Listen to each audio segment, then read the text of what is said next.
Welcome to Spotlight. I'm Colin Lowther. And I'm Liz Wade. Spotlight uses a special English method of broadcasting. It is easier for people to understand, no matter where in the world they live.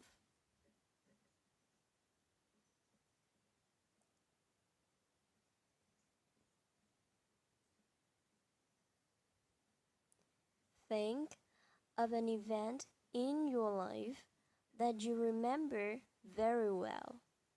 You can think of any memory as long as it is clear. Think back. Where were you? Who were you with? What time was it? Can you smell anything? Taste anything? Why do you think you remember this event so well?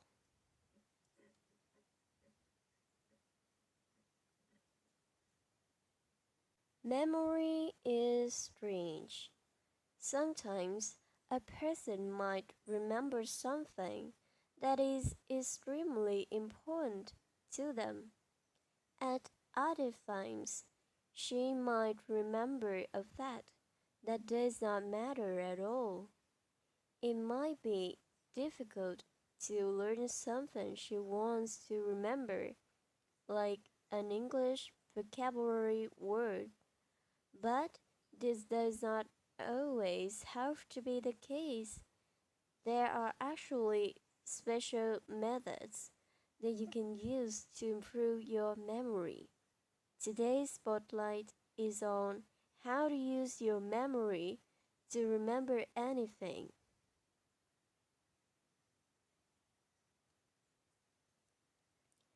No one's memory is perfect. What a person remembers can be unreliable. Even the most intelligent people forget things. This does not mean a person has a bad memory. It means that he is not using his mind to his advantage. The brain has two kinds of memory. The first is short term or working memory. This kind of memory is useful for a very short time. Experts say you can store your four sets of information in your short term memory at the same time. Information in short term memory will last about 20 to 30 seconds or less. Then it disappears.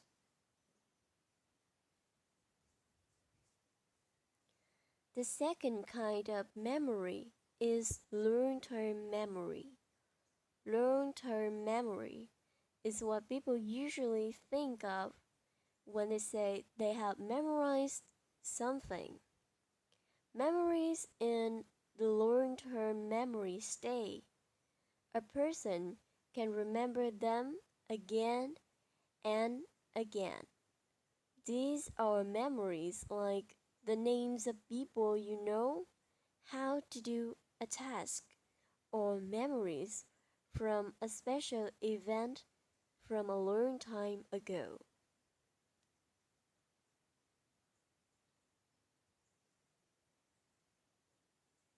The trick of remembering is moving information from short-term to long-term memory. No one knows exactly how this happens, but scientists do have theories. Richard Mose is the writer at HowStuffWorks.com. He writes that going from one kind of memory to the other is all about attention. You must focus on particular things. To properly create a memory, you must first be paying attention. You cannot pay attention to everything all the time So, most of what you see every day is filtered out. Only some information passes into your conscious awareness. How you pay attention to information might be the most important part of how much of it you actually remember. People also remember things that are similar to what they already know. This is because of the structure of the brain. Most of the brain is made of cells called neurons. When we learn something, different neurons connect to each other. When these neurons stay connected, it forms a memory. The more connections a memory has, the stronger it will be. For example, think of a person you know. When you think of that person, the same neurons become active in your brain every time.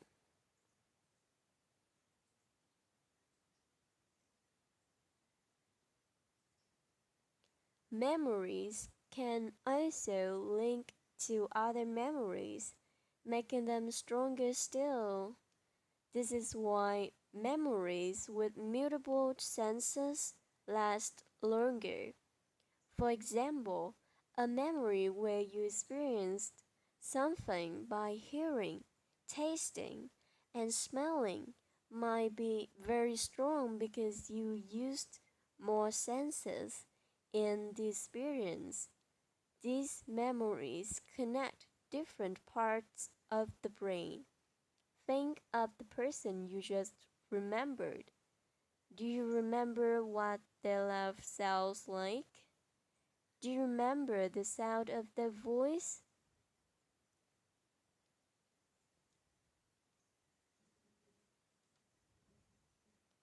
Finally, we make memories when we have repeated experiences. Each time we do the same thing, our brains make new connections. Scientists say our neurons activate or fire. Richard Mills uses practicing music as an example.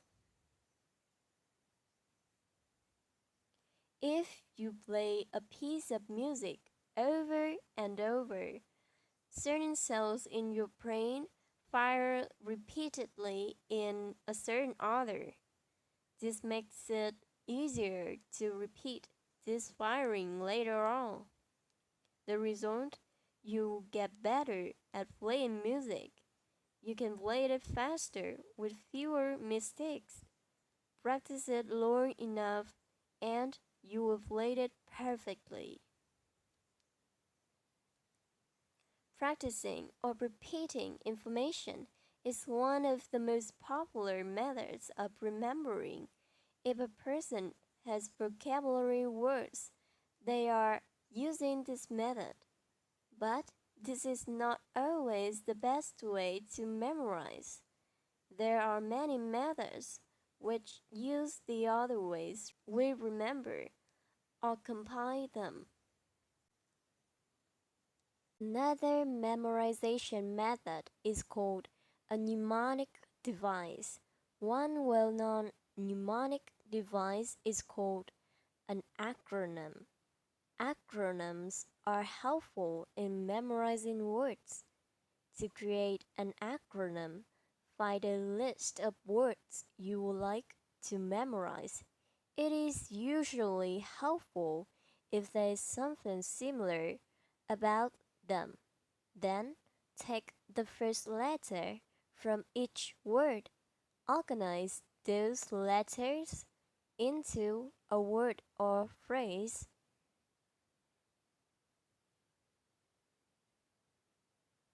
You have now made an acronym. Each letter in the final word stands in for another word. So, to memorize many words, you only have to remember one. One famous acronym for learning English conjunctions is fanboys. The F stands in for the word for, A stands for and, the rest stand for nor, but, or, yet, and so. Acronyms work because they make the information simple. Another memorization method is visualization. In visualization, you think of an image or picture that represents the thing you are trying to remember. For example, imagine a person is trying to remember the name Melanie. He might think of a picture. In the picture, a woman is holding a melon fruit. She is crushing the melon with her knee. The sound of two images will remind him of the name Melanie. The image is also very strange. It is easier for the mind to remember unusual things. Visualization works because it makes the foreign information into something familiar. One of the most interesting mnemonic devices is called the method of loci. It is also called a memory palace. To create a memory palace, a person must think of a familiar area, like a house or a street. Then she must imagine a journey through that space. In the journey, she stops at different familiar areas. In each of these areas, she places an item. The item must have something to do with the thing she is trying to remember. Melanie Pinola is a writer and mental athlete. She competes with others to remember long lists of numbers or words. She wrote about the memory palace technique for lifehacker.com. For everyday use, the memory palace is helpful for remembering a list of things. Start a journey beginning at a place you know very well, like your home. Begin at your door. If you want to remember a grocery list, imagine the items you need. Imagine a container of milk overflowing on your doorstep. When you get inside, perhaps two giant sticks attack you in your doorway. Continue to your living room to find Rizzles dancing on the roof.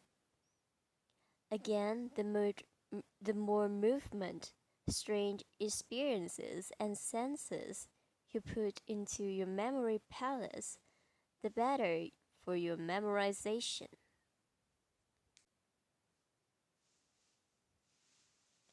This might seem like a lot of work, creating more information than the person needs to memorize, but the method of Lucid is actually a way of hacking the brain. To remember something, the brain needs a network of information.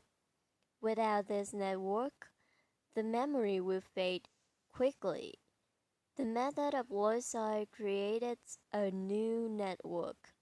It uses multiple senses, and then it attaches the network to something familiar. This way, what you are trying to remember enters the long-term memory.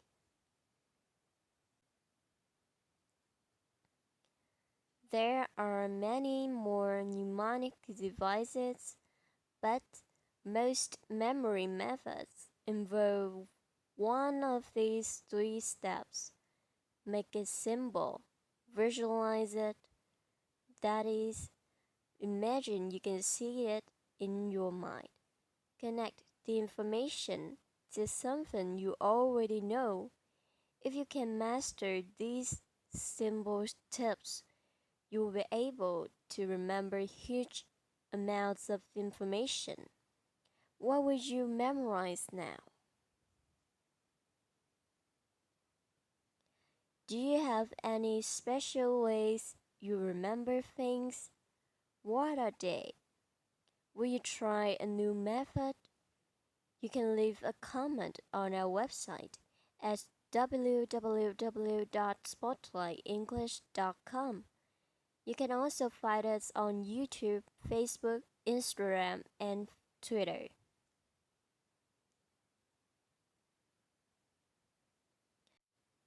The writer of this program was Dan Christman. The producer was Michio Ozaki. The voices you heard were from the United Kingdom and the United States. All quotes were adapted for this program and voiced by Spotlight. This program is called How to Memorize Anything. Visit our website to download our free official app for Android and Apple devices. We hope you can join us again for the next Spotlight program. Goodbye.